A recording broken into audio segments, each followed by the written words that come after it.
when I went from 2 minutes at 2 miles per hour to doing a 50-mile ultramarathon. And how, I'm going to say this, potentially demoralizing it could have been for me to not been able to find a hydration vest or pack to fit my bigger body.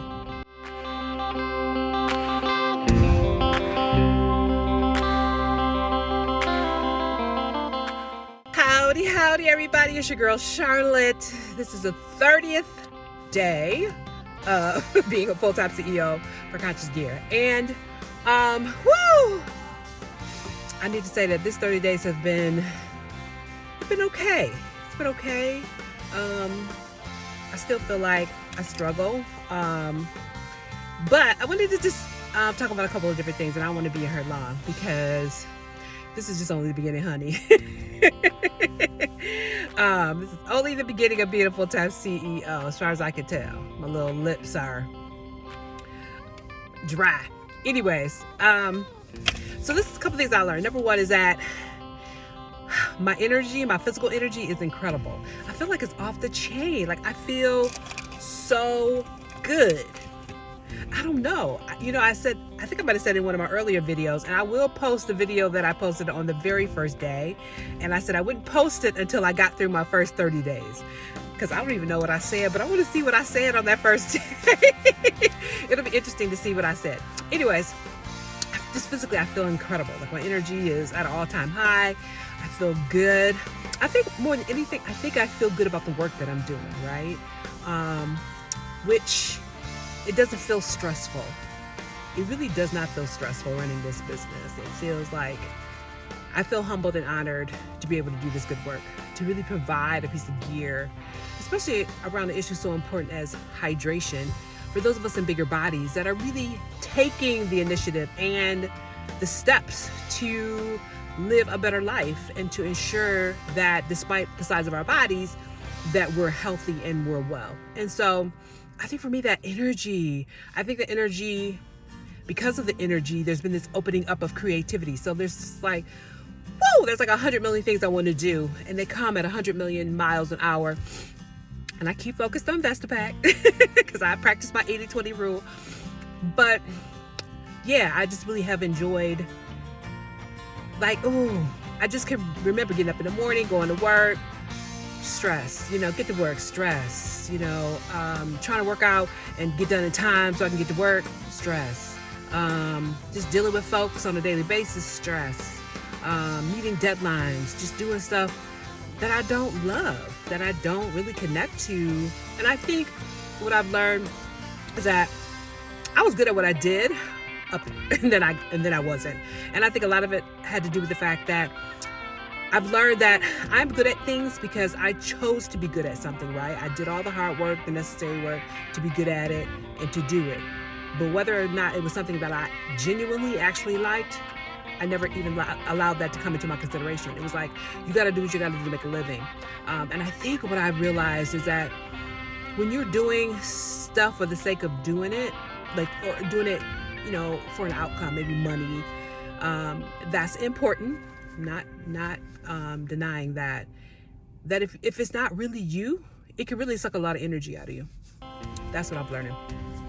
But that when you do something you love, when I'm constantly in the lab, sewing VestaPaks, packing up VestaPaks, shipping, just came from the post office, and that stuff is a lot of work, but it doesn't feel like I don't feel it like I did with my day job. And I realized that it just probably was because my face looked a little dry to me. Anyways, it just feels like, it just feels good. It feels natural. I love what I'm doing, and so therefore it doesn't have a lot of stress. Secondly, I'm gonna say this. Yes, I'm still scared as fuck.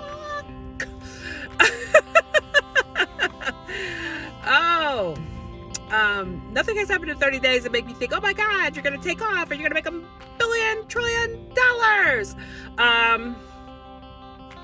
No. But as scared as I am, I realized something about me. I love this company. I love what I do. And, you know, I am excited about the opportunity to be able to provide this for people who won't get it, who nobody else on the planet is tending to. You know, when you talk about really tending to the marginalized, the oppressed, the ignored, the abandoned, the abused, the neglected, that's what I do. This work, what I do is a lot of that. And I think I am more scared of not doing that work than I am of failing. So, you know, I've already said to myself, you know, if you have to do X, Y, and Z, but we'll continue, you know, if we have to get to a point where we give them away, like, I don't know. I'm like, I love that this fear, that I've just kind of faced this fear head on, right? In such a way that it has opened me up to like, okay, well, we'll just have to figure out another way of doing it. Like the fear is not defeating me, because in so many instances, fear has stopped me, has paralyzed me, and it has made me feel less than.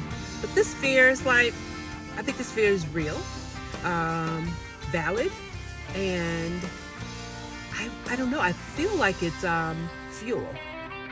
It's fuel, and I feel like it's just God talking to me. God's just like, look, girl, I got this for you. This is what you get to do. So be all right with it. And that's part of it. Like, you know, the fear, you know. So I'm honored. And I'm closed by saying this, because I said I was going to make this video long, because I could make it long. And I had a whole list of things I was going to talk about. But I really don't want to make this long, because I'm going to be around for a long time. So y'all going to have plenty of time to hear what I got to say. I love this work that I do. I love this work, and every day that becomes more and more clear, because every day I'm reminded of that moment when I went from 2 minutes at 2 miles per hour to doing a 50-mile ultramarathon, and how, I'm going to say this, potentially demoralizing it could have been for me to not been able to find a hydration vest or pack to fit my bigger body. It had the potential to stop me. It had the potential to make me feel like, ultramarathoning is not for me, or this industry doesn't give a fuck about me, or, you know, this is not where I belong. This is not about who I, you know what I mean? It's like I could see how easily I could have felt defeated and been defeated and just stopped. But I say that something was in me. And I think the thing that was in me was, I knew where I had started. I knew the days when I could barely walk for 2 minutes at 2 miles per hour. I remember those days. And for me to witness myself, for me to watch myself evolve to the point where I could complete a 50-mile race, as much as the industry doesn't want to include me, whether it's the running industry or the outdoor gear industry, you don't want to make shit for my bigger body. My fucking bigger body does great things. So I can't control what the fuck you do, right? I can't control what the fuck the industry does, but I can control what I do. And I controlled living a life where I could barely walk for 2 minutes at 2 miles per hour.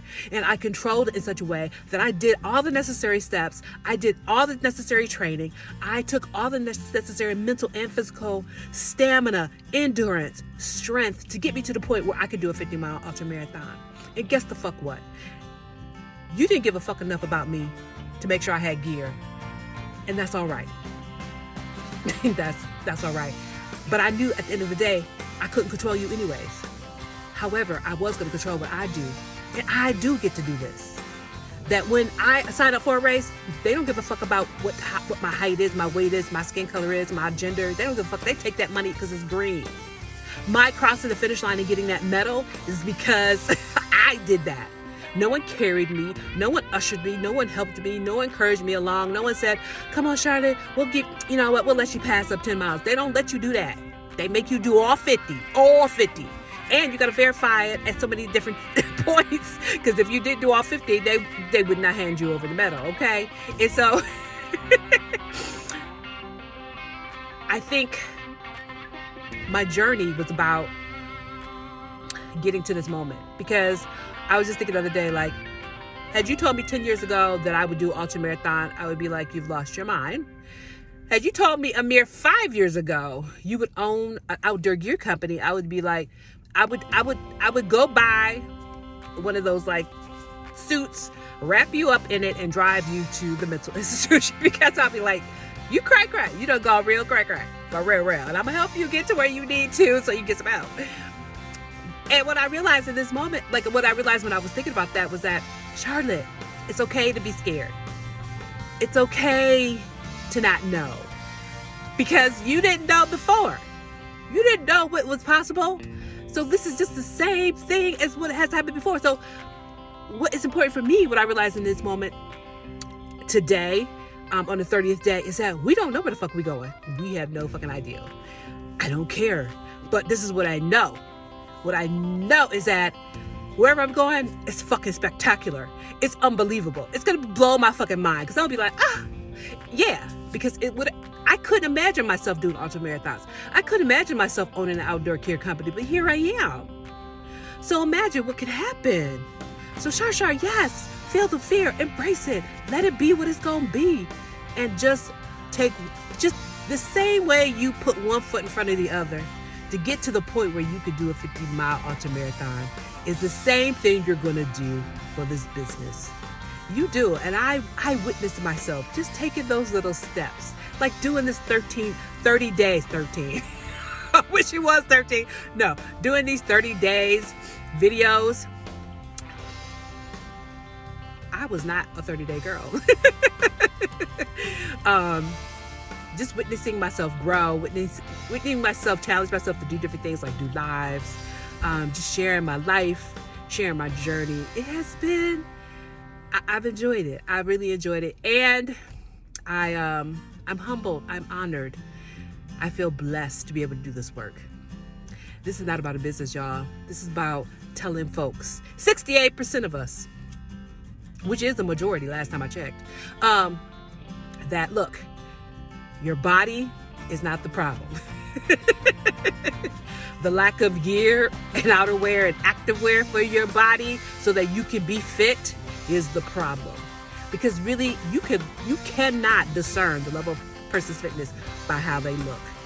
I know skinny people, I mean super skinny people, who are more unhealthy than me, that really are on the verge of stuff really happening to them.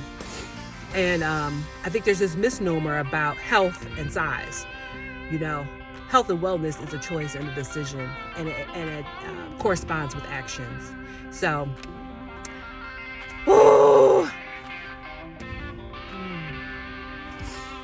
thank you, Infinite Intelligence, for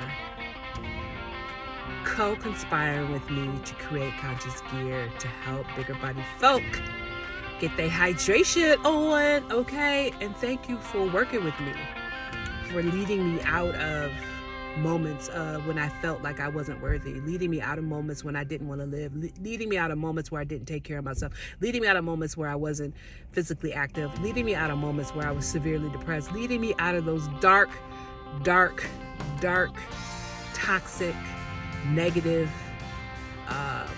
self-sabotaging, just low moments in my life.